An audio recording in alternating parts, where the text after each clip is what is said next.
Welcome to episode 10 of the FriarPlace.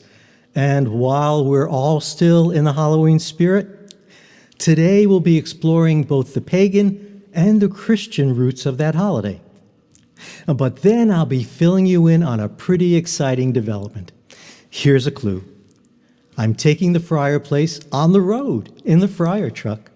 So please stay tuned for more details and how you can take part in this new adventure. Oh, and if you can find it in your hearts, please subscribe below.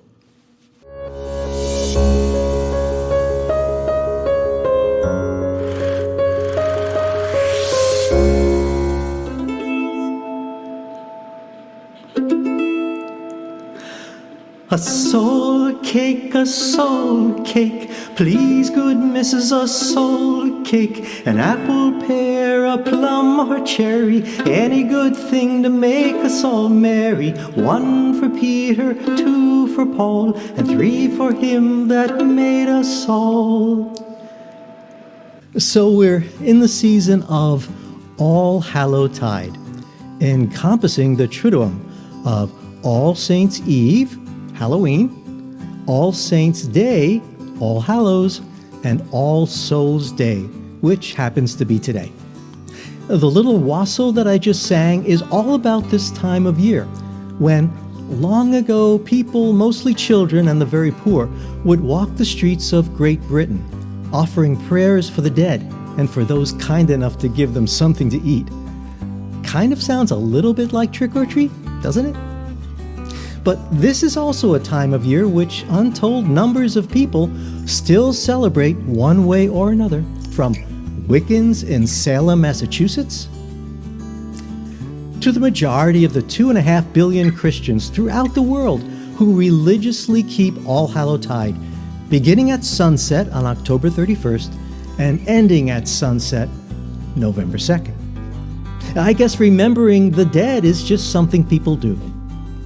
Now, Samhain, one of Halloween's precursors, was an ancient Celtic pagan holiday which supposedly existed long before All Saints' Day, another one of Halloween's precursors. Samhain commemorated the coming of the cold, dark winter and of harvest time, and had been celebrated on October 31st.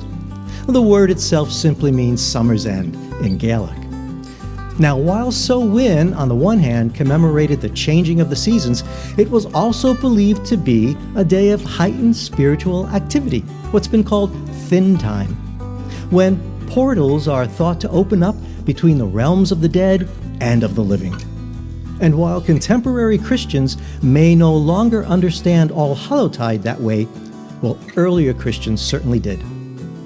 Now, it's not surprising that both Samhain and AllHallowTide happen upon the anticipation of the cold and barren season of winter, a time always associated with mortality and with death. Just as the springtime is all about life and new beginnings, witness Passover and Easter. Now here's where things get interesting. You see, for many years I always believed that the more popular traditions of Halloween, like jack-o'-lanterns, trick-or-treating, and the wearing of costumes, came from the pagan roots of the holiday, when in fact they have both pagan and Christian roots. Now, one of my favorite early AllHallowTide practices of carving out gourds and putting candles inside them has to do with the tale of Stingy Jack and the jack-o'-lantern. Now, Stingy Jack was a miserable old drunk who loved playing tricks on anyone and everyone. And one dark Halloween night, Jack ran into the devil himself in a local public house. Jack tricked the devil by offering his soul in exchange for one last drink.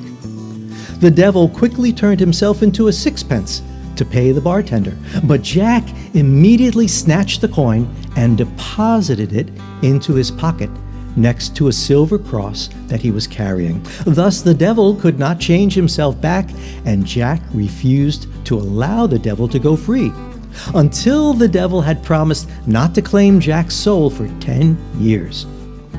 Well, when Stingy Jack eventually passed away several years later, he went to the gates of heaven. but was refused entrance because of his life of drinking and because he had been so tight-fisted and deceitful. So, Jack then went down to hell to see the devil and find out whether it was possible to gain entrance into the depths of hell. But the devil kept the promise that had been made to Jack years earlier and would not let him enter. "But where can I go?" asked Jack. "Back to where you came from," replied the devil. The way back was windy and very dark. Stingy Jack pleaded with the devil to at least provide him with a light to help find his way. The devil, as a final gesture, tossed Jack an ember straight from the fires of hell. Jack placed the ember in a hollowed-out turnip, one of Jack's favorite foods, which he always carried around with him whenever he could steal one.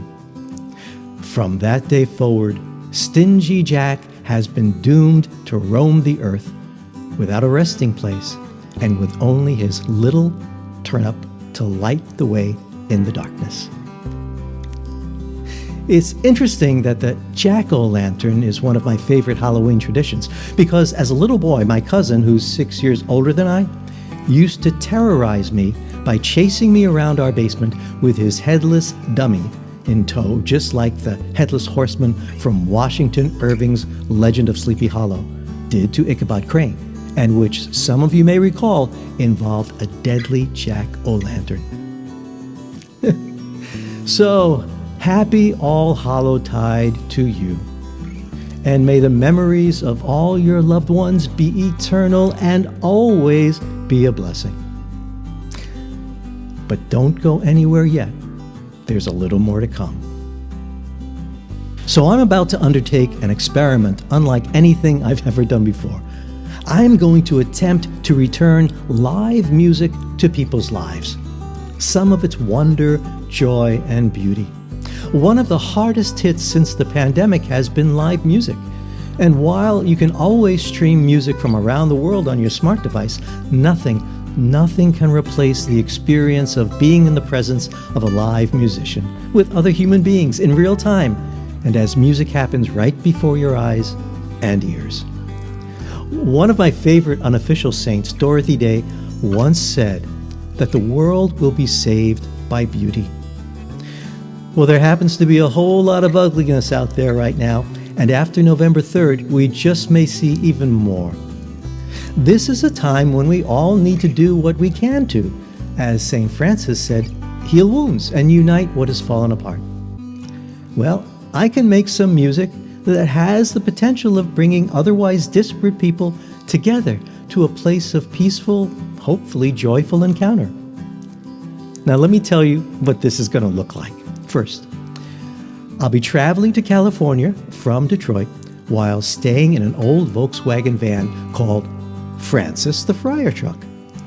And except when I'm sleeping and exercising, I'll be wearing only my Franciscan habit. And because indoor music events are still furloughed because of the pandemic, I'll be stopping here and there at campsites, Walmart parking lots, rest areas, and frankly, wherever I'm allowed to perform pop-up concerts for whoever might be around. Always practicing all of the pandemic protocols of safety, of course.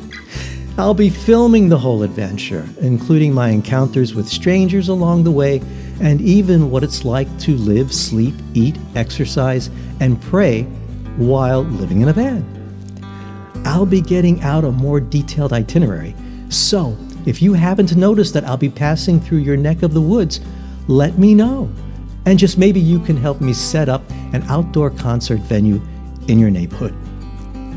So join me on this journey as we explore the beauty of our country and of its citizens, while attempting to embed some of the beauty of live music into a somewhat troubled country.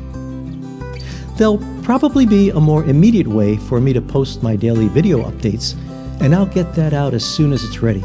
But for right now, please subscribe to my YouTube channel and watch as all of this unfolds. But before I go, I'd love to hear what you think about this new adventure, or any advice you may have to offer. So please leave a comment below. and subscribe. See you on the road. Peace and all good.